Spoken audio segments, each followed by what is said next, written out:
A 6-year-old girl cried herself to sleep every night when left alone with her stepfather.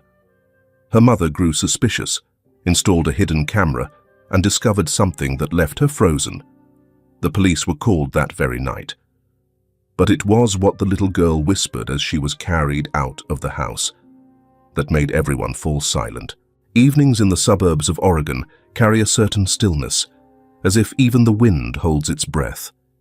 The amber glow of streetlights stretches faintly across window glass. A squirrel darts across the lawn, its tiny footsteps lost in the breeze. In the distance, the church bell chimes 12 times, followed by the echo of a dog barking down the street. Laura, 28, worked the night shift as a nurse at the local hospital. Quiet and resilient, she had weathered years of single motherhood. Her brown hair was always neatly tied back, petite frame, soft voice, but firm. Laura wasn't someone who surrendered easily. After years of balancing work and parenting, she believed she'd finally found safe harbor in her marriage to Frank, a man with a calm demeanor, mature manner, and a seeming devotion to both mother and daughter. She entered the house with a bag of groceries. The air inside was faintly damp, tinged with the sweetness of leftover milk. No lights were on. She didn't want to wake anyone. Her white nursing shoes stopped on the rug just as a sharp sound rang out. Clink. A small metal spoon rolled out from beneath the table, spinning twice before resting under the kitchen light with a cold gleam. The glass of milk was half full, still warm. Laura frowned. "Frank," she called softly. No response. Frank, her new husband, was 35 and worked as a delivery driver. Outwardly, he was composed, considerate, polite. He earned trust with just enough decency to disarm suspicion. But no one knew that behind closed doors, he was someone entirely different. She looked around. The living room was empty. The nightlight in the hallway flickered dimly. Something felt off, like the house itself had learned to breathe differently in her absence. She climbed the stairs quietly. The door to her daughter's room was ajar. Inside, Ellie lay on her side, face buried in the pillow, clutching her worn, fuzzy teddy bear. One of its ears was frayed. Ellie, Laura's daughter, was a 6-year-old girl with wide brown eyes and a quiet, almost whispery voice. She used to be bright, full of laughter, always drawing pictures. But since Laura remarried, Ellie had grown withdrawn, quieter each day. The fuzzy teddy bear, her constant companion since infancy, was now the only friend she never let go of. "Ellie." The little girl didn't move. Laura sat on the edge of the bed, gently stroked her back. Ellie tensed, her shoulders trembling. "You." Her voice was as faint as dust. "Mommy? You're home?" "Yes, I'm home now." Laura touched her daughter's cheek, still damp with tears. Ellie quickly turned her face away, pulling the blanket up to her chin. The room was so still, the ticking of the clock struck Laura's chest like a hammer. From the next room came the sound of shuffling slippers. Frank appeared in the doorway, hair tousled, eyes half open with sleep. "What's going on?" he asked. "Nothing. Ellie's just awake," Laura replied. He rubbed his eyes. She got up for some milk. "I told her to go back to bed." Laura nodded. Frank slipped back into the room, closing the door gently, as if nothing was out of place. But when Laura turned back, Ellie was staring at her. No tears, no words, just those eyes, once so bright, once full of chatter even in sleep, now guarded, afraid, measuring whether anyone in the world could be trusted. "I'm okay, Mommy," Ellie whispered. "Just, please don't go again." Laura smiled softly, brushed Ellie's hair. "I'll be home all day tomorrow. We'll bake something together, all right?" Ellie nodded, barely, a movement as timid as a kitten bracing for a blow. When Laura stepped out, she heard it, the soft click of a lock behind her. a 6-year-old girl, locking her bedroom door from the inside. Laura stood still in the darkened hallway. Her hand tightened around the banister. Something wasn't right, and it wasn't the spoon or the milk. It was Ellie's fear, a fear that had taken root long ago, waiting in silence to bloom the moment her mother walked out the door. That night, Laura didn't sleep. She sat on the living room couch, a cooling mug of tea in her hands, her eyes fixed on her daughter's door, and deep inside, a question began to throb, quietly but relentlessly. If my child no longer feels safe in her own home, then who exactly is living here with her? A winter morning. The sunlight was faint, just strong enough to cast the shadows of dewdrops clinging to the window pane. Outside, the wind slipped through dry branches, whispering something secretive, adding to the chill surrounding the small house. Inside, the kitchen still carried the bitter smell of burnt toast from the night before. The ticking wall clock filled the silence, a quiet reminder of things left unsaid. Laura woke with a weight pressing on her chest. Sleep had been elusive. Echoes lingered, the clatter of a spoon, the snap of a latch, and those eyes, her daughter's eyes, closed like a door. Frank was gone. On the table sat a hastily scribbled note. Had to leave early, something at the shop. Frank usually left before sunrise and came home late, always claiming work, never quite explaining. Since marrying him, Laura had tried to keep the peace, thinking maybe having a man around was what she and Ellie needed. She had once been a nurse, now working part-time at a small clinic. The pay wasn't much, but it kept food on the table. Ellie was the child of a broken relationship. Laura had raised her alone for nearly 6 years before Frank came along. Ellie was shy, sensitive, with a vivid imagination. In the beginning, she'd tried to warm up to Frank, but slowly, the light in her eyes faded. Quiet took its place. Wariness. Laura had begun to wonder if the family she tried so hard to build stood on cracks too deep to fix. She poured a glass of milk and walked into the living room. Ellie sat curled in her cream-colored pajamas, barefoot, eyes fixed on a silent children's show. She didn't move, like a tiny statue. "Honey," Laura said gently, "come here, let's get you dressed." Ellie didn't answer. She nodded. As Laura rolled up her daughter's sleeve to change her into a long-sleeved top, her hands froze. A bruise. Dark, blooming from her elbow to the shoulder. Not the kind that came from a tumble. "Ellie, what happened here?" I fell," Ellie said quickly, eyes looking anywhere but at her mother. "Where? When?" "On the stairs. Yesterday. I tripped." Laura's hand hovered over the bruise. Ellie flinched, not from pain, but from fear. Laura recognized the reaction. She had seen it before, in battered women who whispered apologies through split lips. The rest of the morning, Laura went through the motions, slicing fruit, making cocoa, sitting beside her daughter. But her mind spun with questions she couldn't answer. When Ellie got up to fetch her crayons, Laura noticed a limp. Subtle. But a mother notices. Frank returned near noon, heading straight to the kitchen, pressing a quick kiss to her cheek as he peeled off his jacket. "Crazy morning," he muttered. "Didn't even get time to call." "Did you see Ellie fall yesterday?" Laura asked calmly. He frowned. "Number Y." "She has a big bruise on her arm." "Kids," he said with a shrug, "always bumping into something." "Yeah," Laura nodded, but she didn't believe him. Lunch was quiet. Ellie barely touched her plate, then excused herself. As Frank reached out to smooth her hair, Ellie flinched, instinctively leaning away. Laura saw it. Frank saw it. He pulled his hand back with a forced smile, pretending nothing had happened. That afternoon, Laura took Ellie to the nearby park. The cold flushed the girl's cheeks pink. She pedaled her little bike slowly, eyes flicking toward her mother every so often. "Honey," Laura said gently, walking beside her, "if something's making you sad, you can tell me. I'm not sad." "Then why won't you look at me?" No answer. Ellie stayed quiet, pedaling ahead. On the way home, they stopped at the store.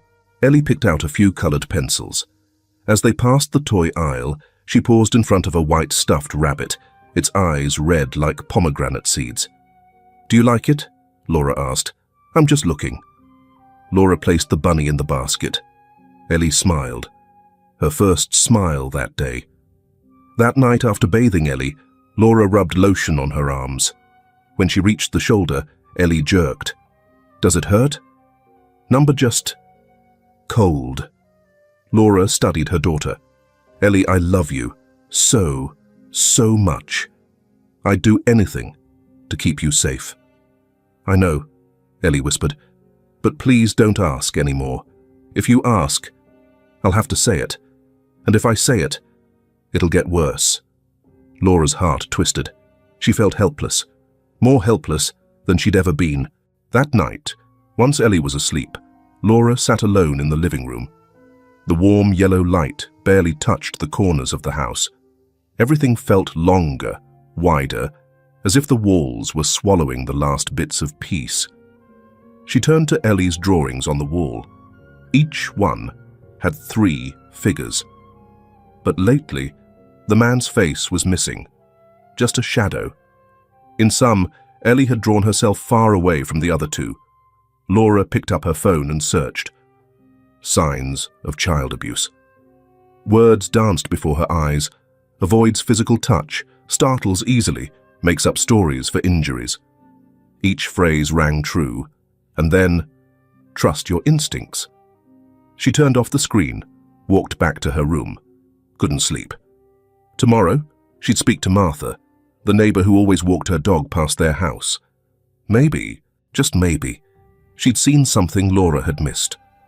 Laura sat on the edge of the bed, her heart heavy with dread. The doubt wasn't vague anymore. It throbbed, like the ache in her left shoulder blade. Dull sometimes, sharp tonight. She replayed the details in her head. Ellie's frightened eyes, the way she recoiled from Frank's hand, that unexplained bruise, the silence that had taken over the house. Was she overreacting, imagining things? She thought of the women she'd once cared for, who sat in hospital beds with plastered wrists and bruised ribs, always saying, "I just fell." They were always lying. Laura didn't want Ellie to become one of them. She felt a crushing guilt for not noticing sooner. What kind of mother lets her child sleep with the door locked? Just to feel safe. She clutched the blanket, eyes shut, but Ellie's quiet, sorrowful face kept floating back. And in that moment, Laura knew. If tomorrow Martha confirmed even one thing, nothing in her life would ever be the same. She lay back, eyes open to the ceiling.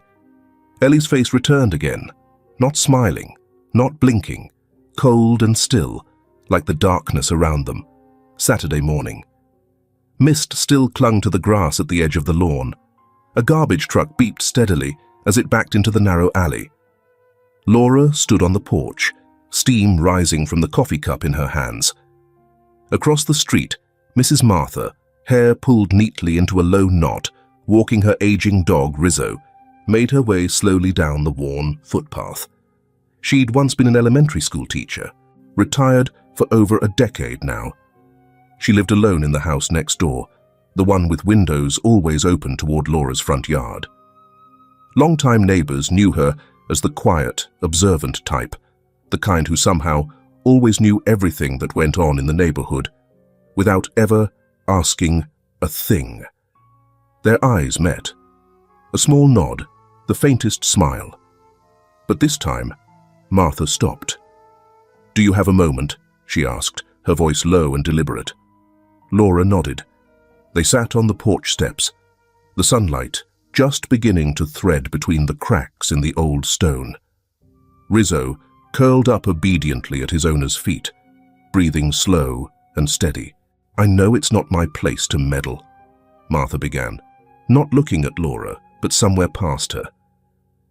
"But sometimes outsiders see things that those inside the house can't."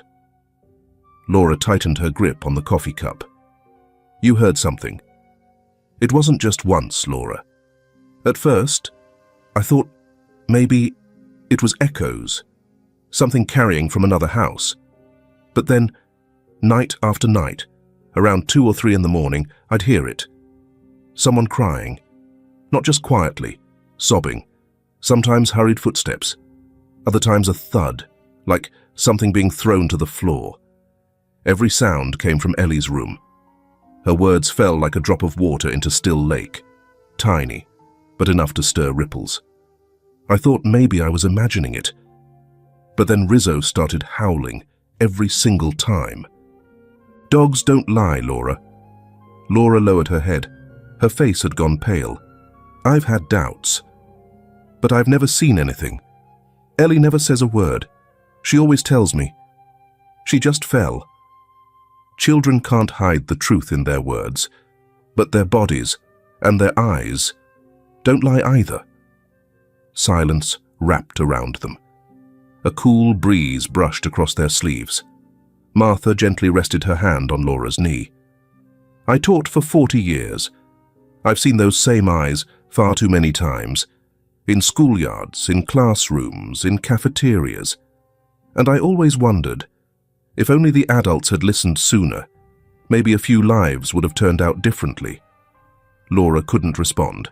Her eyes stung. She just sat there. That night, after Ellie had fallen asleep, Laura sat in front of her computer. Her hands rested on the keyboard, but she didn't type a thing. She replayed Martha's words. Each one felt etched into stone. She opened the home security app. Back when she was a single mother working night shifts, she'd installed the system to check in on things while away. It had given her a small sense of control, a fragile peace of mind. But since marrying Frank, she'd let the habit slip. A husband at home, she'd told herself. No need to worry like before. But for nearly a week now, the silence in the house had felt unnatural. Anxious thoughts with no clear cause, and Martha's hesitant warning refused to leave her mind. So Laura reactivated the overnight recordings. The footage only stored a few days' worth of history.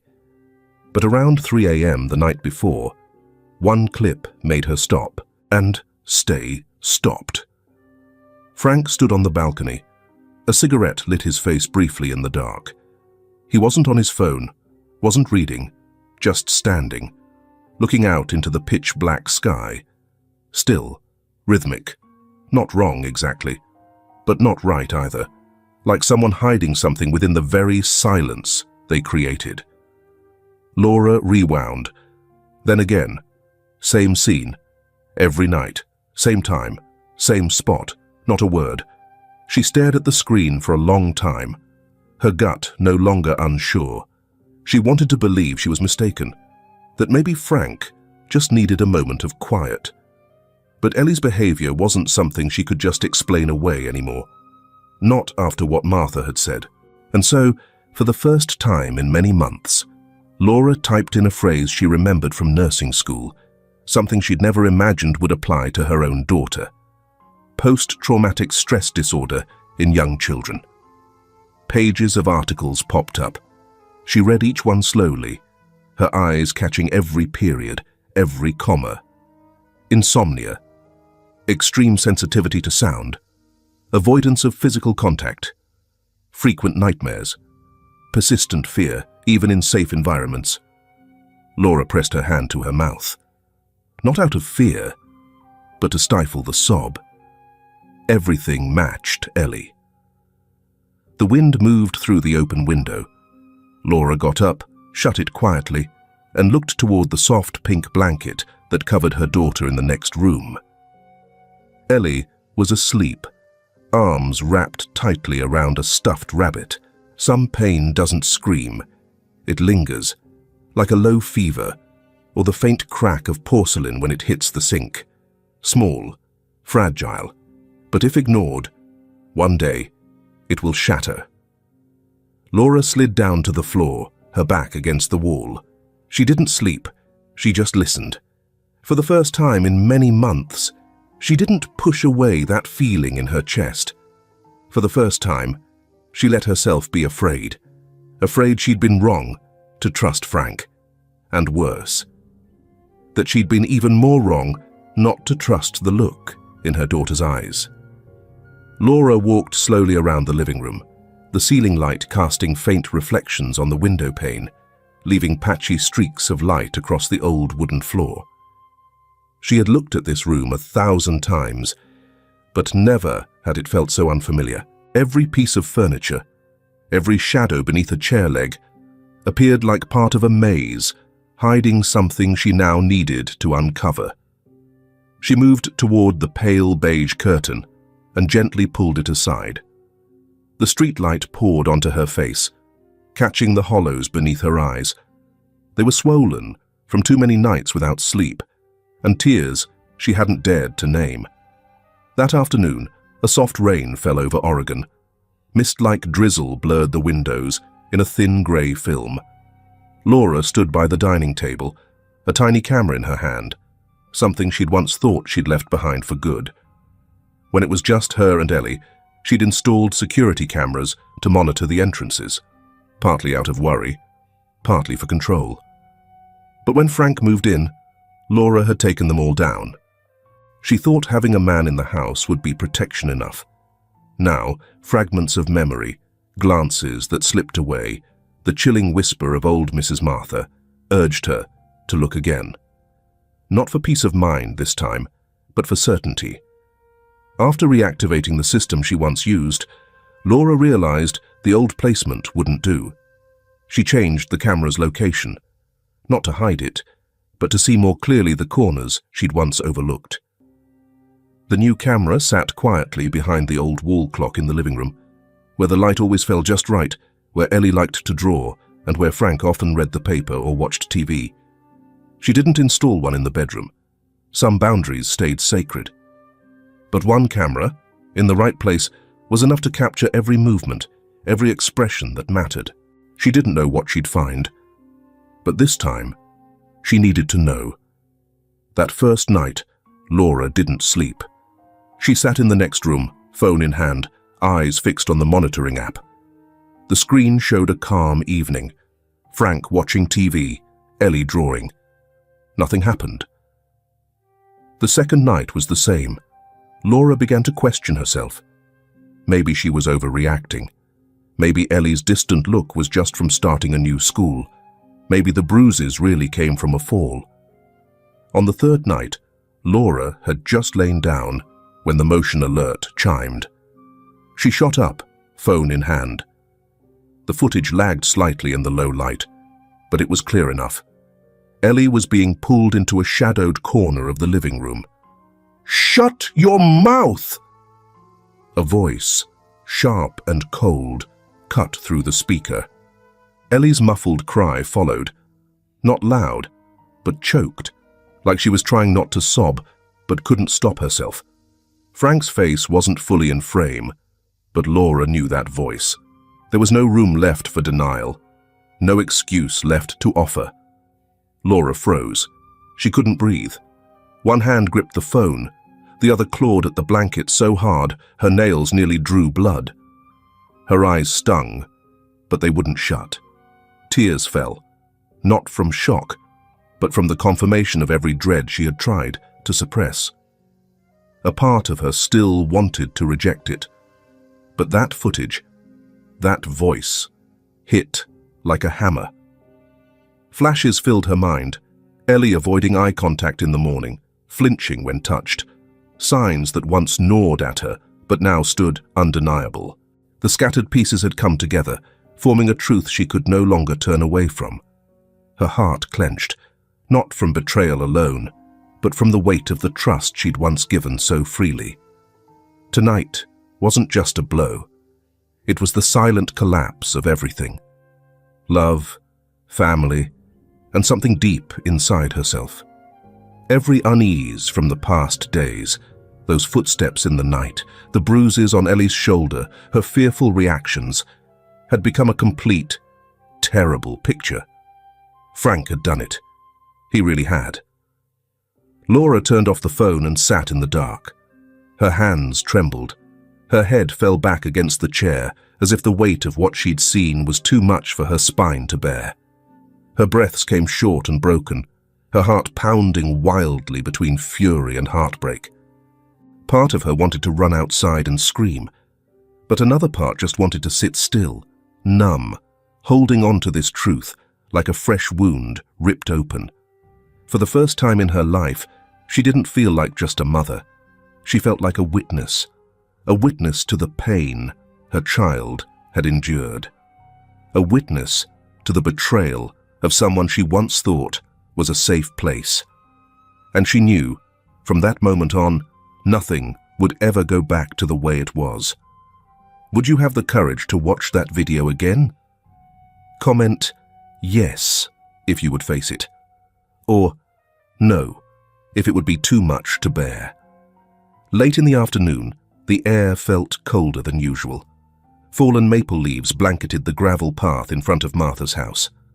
Laura crossed the narrow street, clutching her phone like someone might snatch it away. When Martha opened the door, the warm yellow light spilling out made Laura shiver involuntarily. She looked just as always, buttoned-up wool cardigan, eyes calm yet alert. Laura held out the phone without a word. The video began to play. Martha's face didn't change, but her eyes lowered, their gaze growing heavier. I knew. I wasn't imagining it. Laura held her breath. Martha didn't look surprised.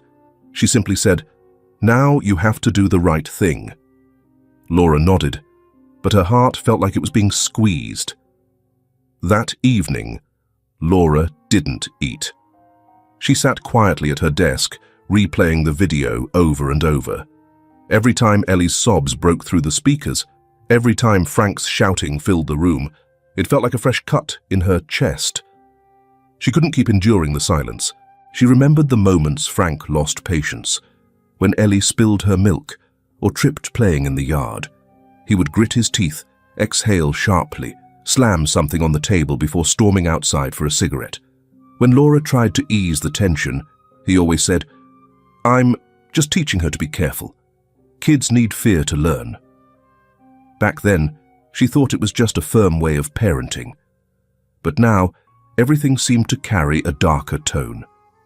That night, Laura remembered a story Martha once told her about an abuse case last year, right in the neighborhood, and a police officer who had helped. His name was Trent Madsen. He used to work in child protection before transferring to community patrol. Martha had said, if there ever came a time when Laura couldn't shoulder it alone, she should call Trent. He was the kind of man who listened before judging. Laura quickly searched online and found his direct number in the city's public directory. She hesitated, then dialed. His voice on the line was low and composed. When Laura mentioned Martha's name and the reason she was calling, Trent went silent for a few seconds, then said, "Send me the video. I'll take a look and call you back." Laura sent the video with a short message. "I need help. It's about my daughter." The next morning, Trent sat in his patrol car outside her home, the footage playing on the tablet screen between the seats. Wind whistled through a cracked window, but no one bothered to close it. Trent stared at the moment Frank yanked Ellie into the corner, a shout tearing through. "Shut your mouth!" His eyes darkened. No explanation was needed. "I'll take action," he said, voice slow and steady. Laura felt a small surge of strength return to her heart. But with it, fear crept in, too. Frank wasn't the kind of man to lose quietly. If he found out she was reporting him, what would he do? Should she leave the house right away? But if she left, Ellie would be even more frightened. That afternoon, Frank came home with a scowl. He kicked off his shoes hard against the wall, growled when Laura asked if he wanted anything to eat. "I'm not a damn kid. Don't baby me." Laura stayed quiet. She noticed the way his eyes roamed around the house, like he sensed something was off, but couldn't put his finger on it. Later that night, Frank drank 2 beers in front of the TV. Every time Ellie passed by, he shot her a cold glance. The girl quietly hugged the wall, moving like a shadow. Laura knew she had to act fast. That night, she posted anonymously on a single mom's forum, one she had joined years ago when she was raising Ellie alone. The post didn't mention names, but described the situation, the video, and the feeling of being trapped. Less than an hour later, a reply appeared. "I reported him once." No one believed me. Laura's heart pounded. She clicked the user's profile. Another mother, living in a neighboring state. She said Frank was her ex-husband, that he had once been charged with abuse, but the case was dropped for lack of evidence. Laura typed a few more keywords, and the pieces began to fall into place. A 2017 lawsuit, a child placed in protective custody. The name of the father in the court record, Frank D. Malloy. Laura shot up. Her mind spun. Why hadn't she looked deeper? Why had she let someone like him into her home? Hands trembling, she called Trent again. "Did you know he was reported before?" "I did," Trent said. "But the file wasn't strong enough to prosecute. This time, there's video. This time will be different." His words sounded like a promise, but to Laura, only one thing mattered. Ellie had to be safe. Laura sat back at her computer. She wrote a long email to the Child Welfare Office, attaching the video. In the message, she described all of Ellie's emotional changes, every bruise, every strange look, every sleepless night. This wasn't a cry for help anymore. This was a declaration of war. The clock read 2:13 a.m. Laura turned to the room next door. She stepped softly, cracked the door open. Ellie was asleep, clutching her white bunny close. Her face still held traces of fear, as if even in dreams, peace wouldn't come. Laura took a deep breath. She didn't know what tomorrow would bring. But she knew this. She wouldn't turn away again. Not like before. And in this darkness, she also knew she wasn't alone anymore. The morning before the operation, a blanket of grey mist hung low over Oregon's sky. The damp chill in the air felt like a quiet omen. Inside the car, Laura sat beside Trent, their hands clasped tightly together. On Trent's phone screen, a map of the neighborhood glowed softly, dotted with markers for the planned ambush points. Above it, a video feed from Laura's camera system played, some of it recent, some painstakingly recovered from an old drive she once believed was lost forever. The old system still had auto-recorded clips from 3 weeks ago. I was able to recover them thanks to a tool from a friend in IT, Laura explained, her voice barely steady. Those very clips, capturing threats, yelling, arm-grabbing, the sharp tone of a man losing patience with a little girl, had been enough to convince the district attorney's office to fast-track an arrest warrant for Frank. Trent nodded, his eyes locked on the screen. He spoke softly. "We wait until Frank makes a move. All cameras are live. It's crucial he acts, so the record isn't just past abuse, but present, active danger. The older clips matter, but a live incident confirms this isn't a one-time mistake. It's a pattern. You just need to play your role. Go to work like it's any other day." Laura nodded, swallowing hard. "Are you sure?" Trent met her eyes. "I'm sure. We've rescued children from worse situations than this, but this time we have proof. We have witnesses. We have you." She didn't answer, just turned to the window, watching the birch trees swaying in the breeze. She thought of Ellie, of her tearful eyes, and the whisper in the night. "Mum, don't go to work anymore." It hadn't sounded like ordinary fear. It felt like a secret signal, a call for help. She remembered Ellie clutching her sleeve as she turned to leave, those tiny fingers trembling. A hollow weight twisted in Laura's chest. A guilt that she had trusted too blindly had overlooked the signs that now screamed at her in hindsight. Outside, the wind whispered through the birches like a quiet warning. She knew, by the time night fell, everything would either change or it would be too late. That evening, Laura put on her coat and said goodbye to Frank, like always. He nodded without looking up, eyes fixed on the TV. Ellie sat silently at her little table, drawing. As Laura bent down to tie her shoes, she noticed her daughter glance over, eyes pleading for something she couldn't quite name. "What are you drawing?" "A house," Ellie said quietly, fingers tightening around a blue crayon. Her head stayed low, eyes fixed on the page, where unsteady lines formed a lopsided roof. "But there's no yelling in this house, no slamming doors, just quiet. Like in Miss Emma's library." Laura bit her lip, bent down, and kissed her daughter's forehead. "I'll be home soon." Night fell. The task force was already in position. 3 unmarked police cars sat scattered around the block, headlights off, interior lights casting faint glows on the tense faces inside. Radios were set to vibrate, every movement rehearsed, every breath measured to avoid suspicion. Clara, the young officer with a tight ponytail, wore an earpiece and stared at the monitors, lips pressed thin. No mistakes. Not even a misplaced breath. In that tense silence, quiet became a kind of pressure. Even a cough might tip off Frank. Laura had warned them how sensitive he was to noise. Camera feeds streamed in steadily. The living room lighting was dim, but clear enough to catch every motion.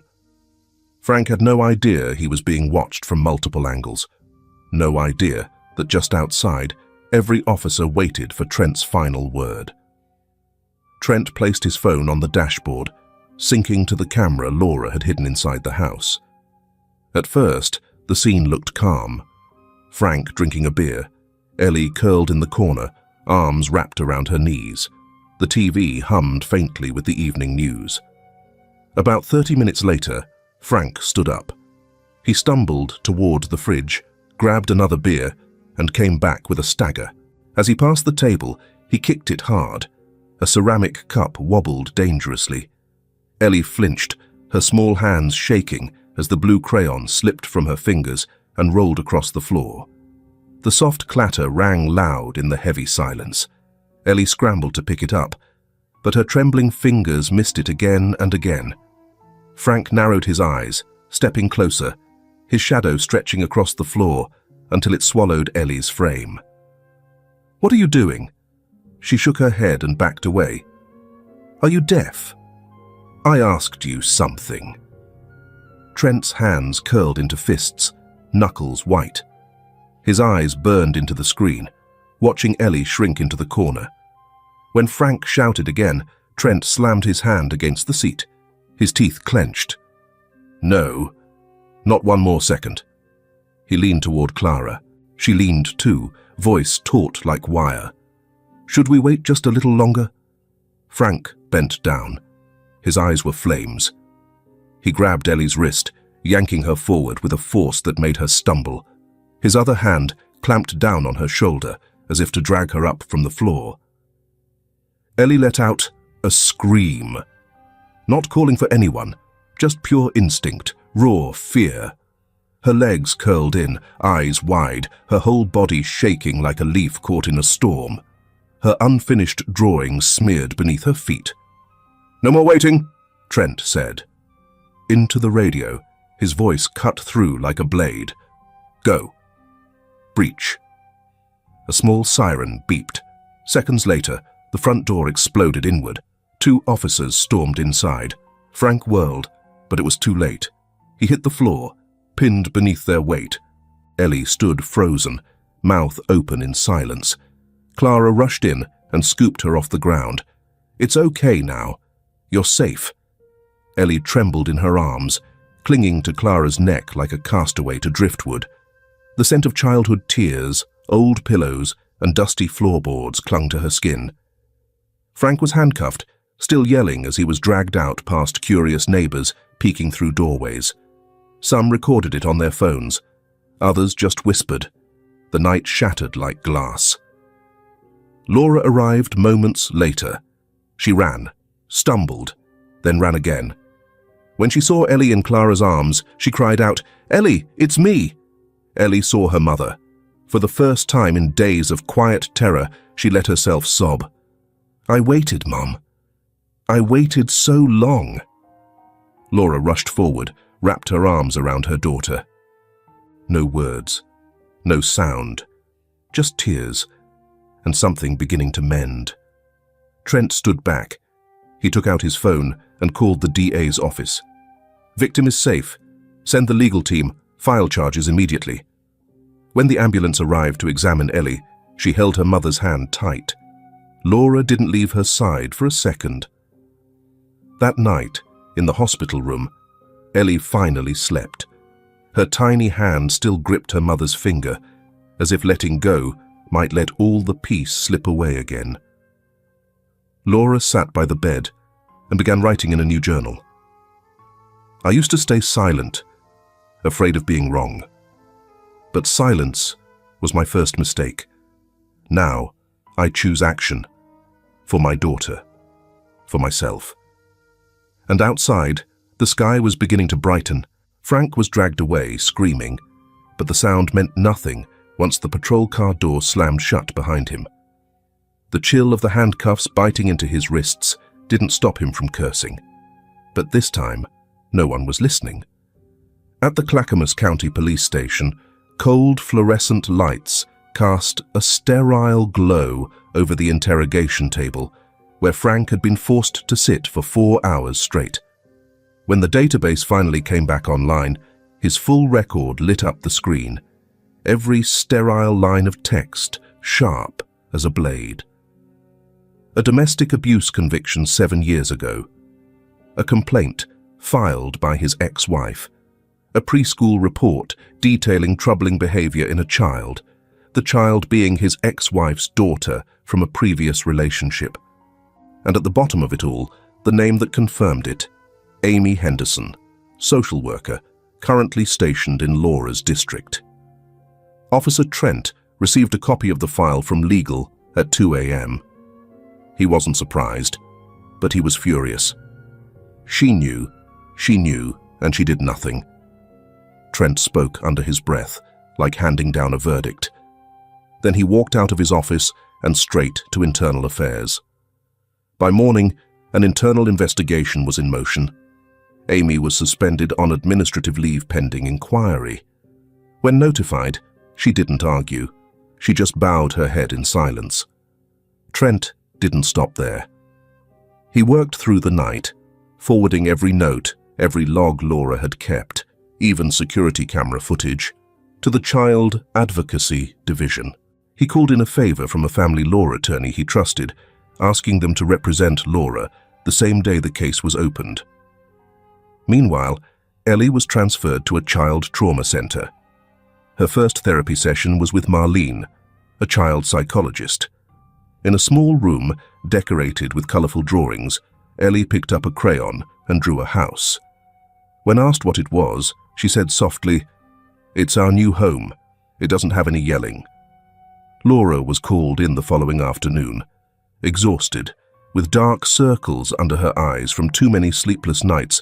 She stood upright for the first time in months. Her voice didn't waver as she signed the petition for full custody, along with a report detailing Frank's abuse, this time backed by solid evidence. The days that followed blurred into a string of legal meetings, paperwork, and hearings. She had to recount her story over and over, each telling reopening wounds barely scarred. But this time, she wasn't alone. Trent stood beside her through every legal step. The assigned legal team gave all the support they could.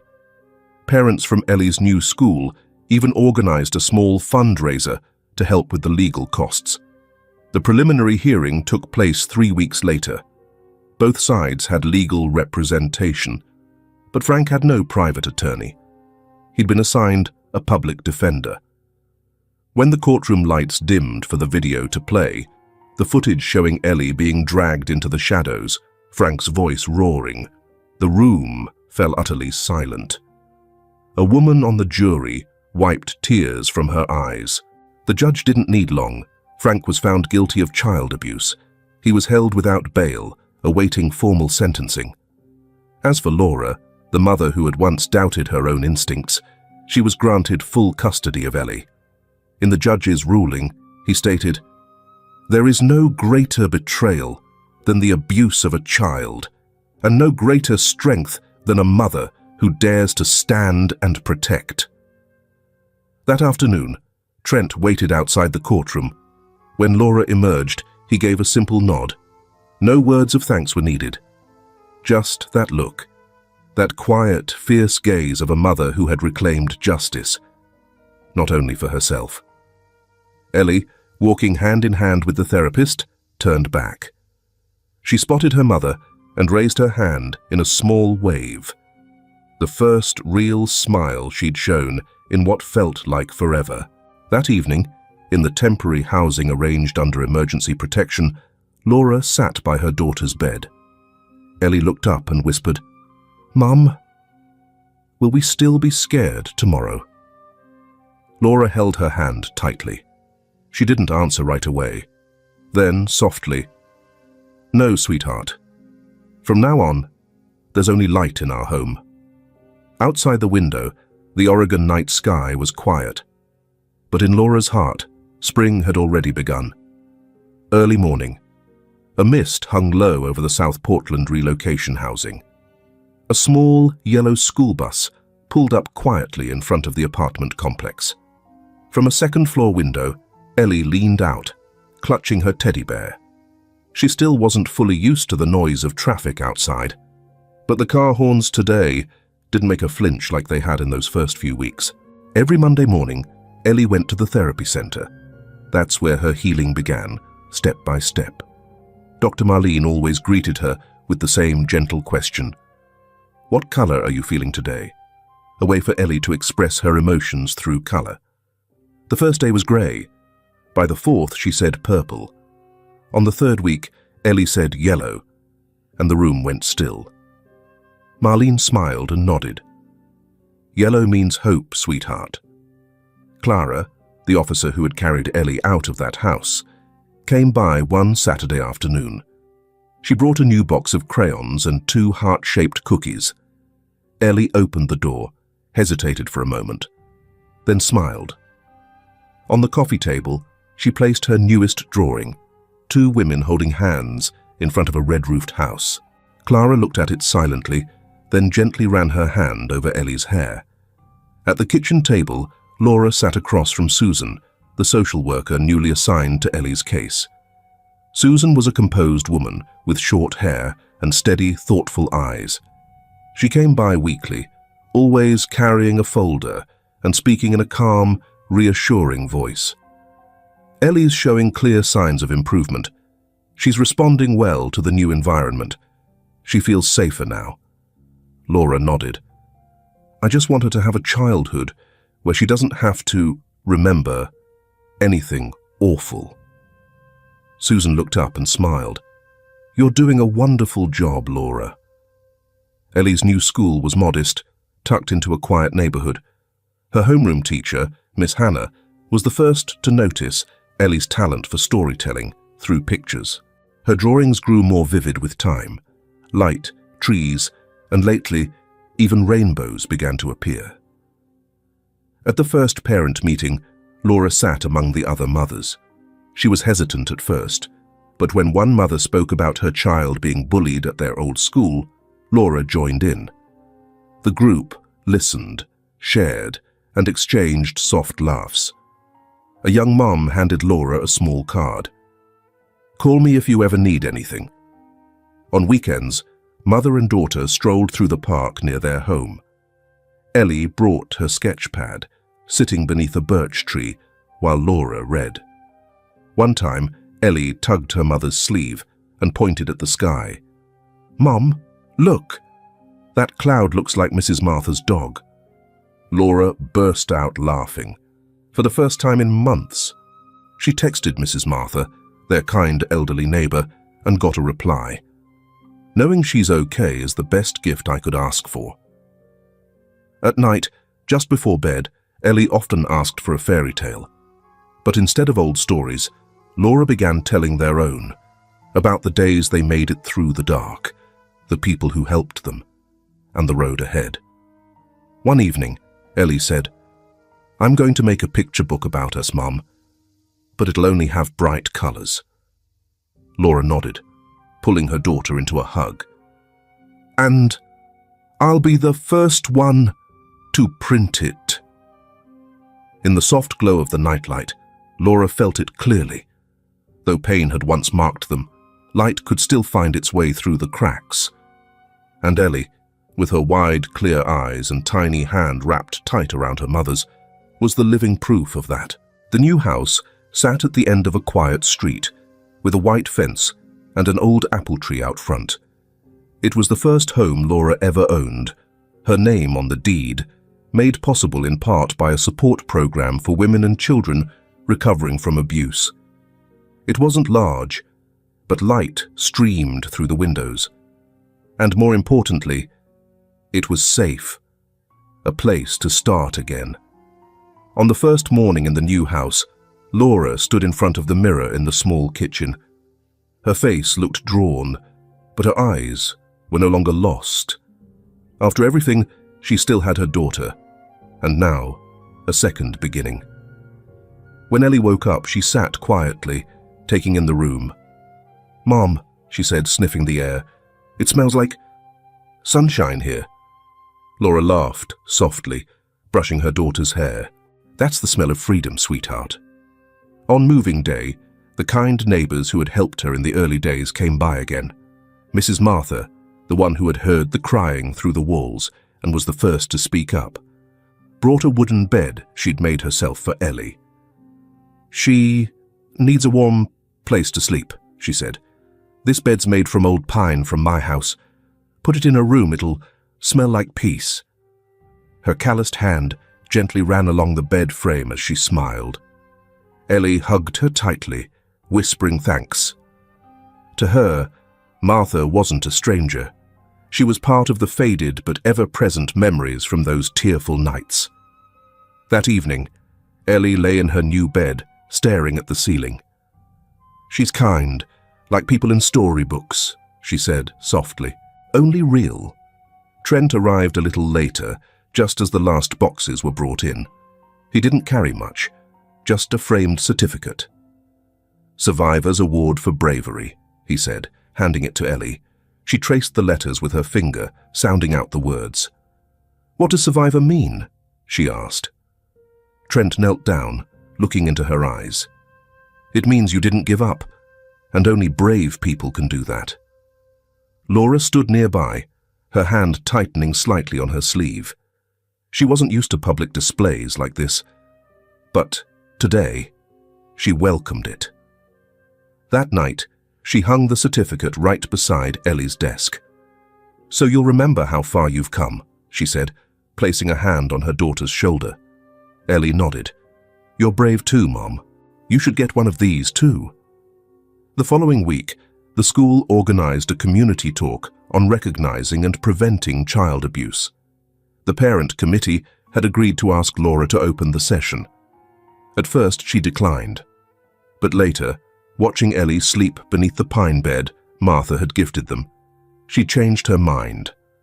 The night before her speech, Laura sat down to write something. She tore the page, wrote again, tore it again. In the end, she decided to speak from the heart. The hall was packed that Sunday afternoon. When Laura stepped up to the podium, her hands trembled, but only slightly. She didn't bring notes, didn't read a speech. "My daughter used to cry every night, and I had no idea," she began. "I trusted someone I thought I could build a life with, and that person hurt my child. I'm not sharing this to scare you. I'm saying it so we never overlook the small signs. Some people in the crowd looked down. Some dabbed their eyes. One father stood motionless, his gaze far away. Laura went on. I'm not crying today, not because I'm strong, but because my daughter needs to see me standing tall. And I need you all, parents, teachers, neighbors, to listen for what children cannot say. A wave of applause followed, not loud but sincere. As she stepped down, a young mother embraced her. "Thank you," she whispered. "I stayed silent once, but not anymore." That night, after dinner, the living room was quiet, except for the soft scratch of crayons on paper. Ellie sat cross-legged on the rug, her tongue poking slightly out in concentration, carefully shading the red shingles of a house. Laura sat nearby on the couch, a cup of tea cooling in her hands. The television played a muted nature show in the background, more for company than attention. Ellie didn't look up when she spoke. "What did you talk about at the meeting, Mum?" Laura glanced over, smiled faintly. "I talked about you," she said, "and about the people who helped us, the ones who believed we deserved something better." Ellie tilted her head, absorbing that. She picked up a green crayon and drew a crooked apple tree next to the house. Then came a tiny figure, an old woman with silver hair and a round face. "She looks like Miss Hilda," Ellie said without prompting, more to herself than anyone. Laura watched in silence.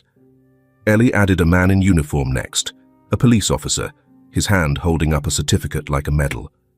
And there, in the middle of it all, a woman with dark hair, holding a little girl's hand. Both were smiling. The drawing wasn't finished, but the feeling was already clear. Later, under the covers, Ellie's voice floated out softly in the dark. "I don't think about the old days much anymore, Mom. I like today better." Laura turned to her, brushing a strand of hair away from her face. Her hand lingered at the crown of her daughter's head, warm and steady. She didn't say much, just enough. "So do I." Outside, the apple tree rustled lightly in the breeze, and for the first time in a long time, the night held no echoes, only quiet and breath and the hush of a new beginning. Autumn arrived. Leaves of gold and red had begun to fall along the white fence, but in Laura's heart, a new season had just begun. Not lonely, not uncertain, but a journey of healing, born from the wounds, carried forward by the hands that never turned away. The first morning in the new house, the sun was still soft. Light filtered through the window slats, casting gentle stripes on the freshly polished wooden floor, like brushstrokes on canvas. Laura stood in the kitchen, barefoot on the cool tile, a soft cardigan wrapped loosely around her shoulders. In her hands was a small, well-worn notebook. Its corners curled, the cover faded to a warm grey. She turned the pages slowly, fingers brushing lightly over the ink-stained paper where her handwriting curved in careful lines. Some recipes were smudged from old spills, others marked with stars or little hearts in the margins, notes to herself from quieter days. The scent of toasted bread hung in the air, mingling gently with the sweet, bright smell of strawberry jam. It wasn't strong, just enough to remind her of mornings that felt safe. On the table, set without fuss, were 2 short glasses of milk. Side by side, identical in size, one with a tiny chip near the rim. Beside them, a glass pitcher filled with orange juice, its color soft and cloudy, still pulpy from the fresh squeeze. A faint ring of condensation gathered at its base, catching the light that streamed in through the window, casting pale gold reflections on the table's surface. It wasn't much, but it was theirs, and in the quiet hum of the kitchen, it felt enough. Ellie came running barefoot from her room into the yard. Her loose dark brown hair caught the sunlight, glinting like sugar. She leapt over 2 stone steps, arms stretched wide like a little bird, and stopped beneath the apple tree, taking in a deep, satisfied breath. Laura watched her quietly, then turned back to the stove. Her hands no longer trembled the way they used to. Her eyes weren't red anymore. Peace, once a luxury she barely dared dream of, now arrived gently, like breath at the start of a new day. A little later, Ellie came running back inside, her feet speckled with mud. "Mum, there are 2 birds building a nest in the tallest branch.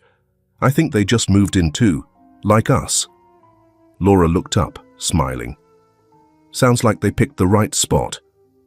The girl walked over and wrapped her small arms around her mother from behind, resting her cheek against the soft fabric of her shirt. "I'm not scared anymore," she whispered. Laura paused. Something cracked open inside her. Not pain, but a warmth that rose slowly through her chest. She turned and held her daughter close. For the first time in many months, the hug carried no fear. Ellie climbed into her seat at the table, picked up her glass of milk, and asked, "Mum, are we going to stay here? Like, forever?" Laura replied, gently but firmly, "Yes. No one's chasing us out anymore. No one's going to scare you again.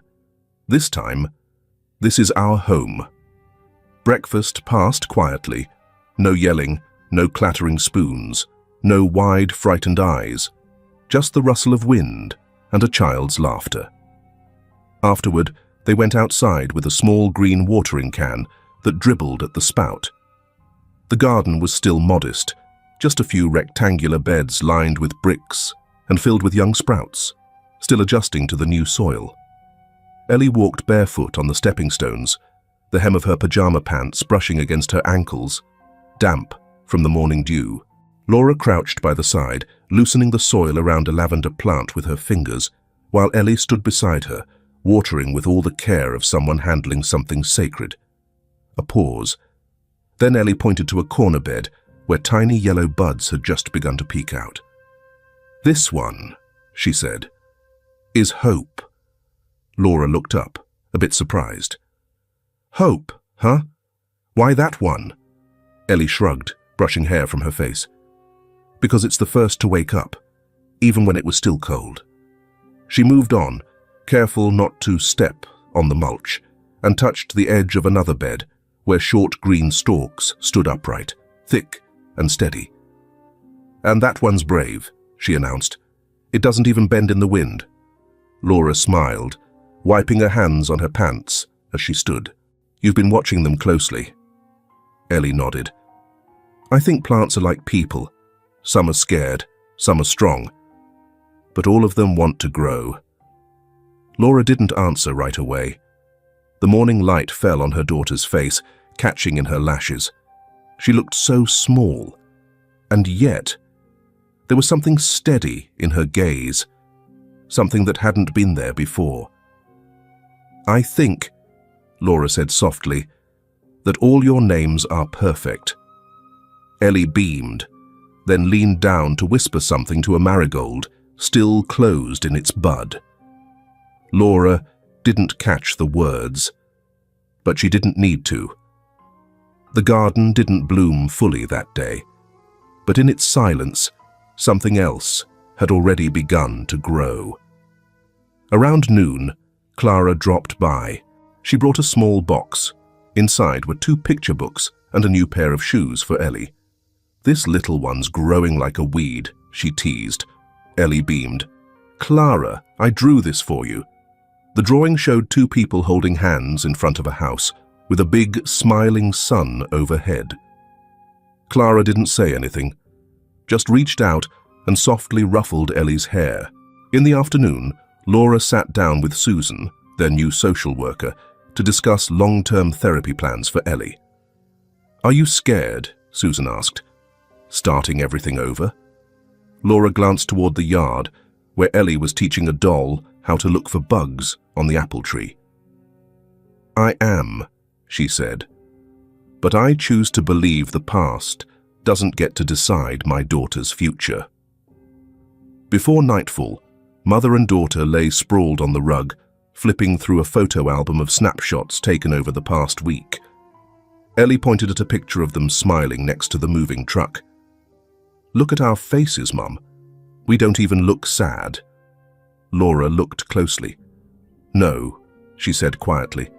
"It's been a long time since I've seen myself smile like that." As night settled in, the house no longer echoed with fear. Only the ticking clock, and Ellie's voice, whispering as she curled into her mother's arms. "Mum, I think I'll have good dreams here." Laura kissed her forehead. "Yeah, I think so too." Behind them, the door of their new home closed softly. No locks clicked, no voices shouted. No one had to be afraid anymore. This story isn't just about a little girl named Ellie. It's a quiet reminder, profound in its simplicity, that sometimes the most terrifying things don't come from outside. They happen in the place we're told to feel safest, the place we call home. When a child has to learn fear in their own room, adults can't afford to stay silent. Have you ever seen the eyes of a child like Ellie? Eyes that won't speak, but are quietly begging to be seen. If you ever notice something that doesn't feel right, in your neighborhood, your classroom, or even your own family, what will you do? I hope that after watching this story, you won't just walk away with tears. I hope you take a little courage with you, a bit of awareness, a moment of action, no matter how small, because that might be enough to save a life. Thank you for staying until the end. Are you okay? Has life been weighing on you lately? Tell me about it if you'd like. I don't just want to tell stories. I want to listen, the way you just listened to Ellie.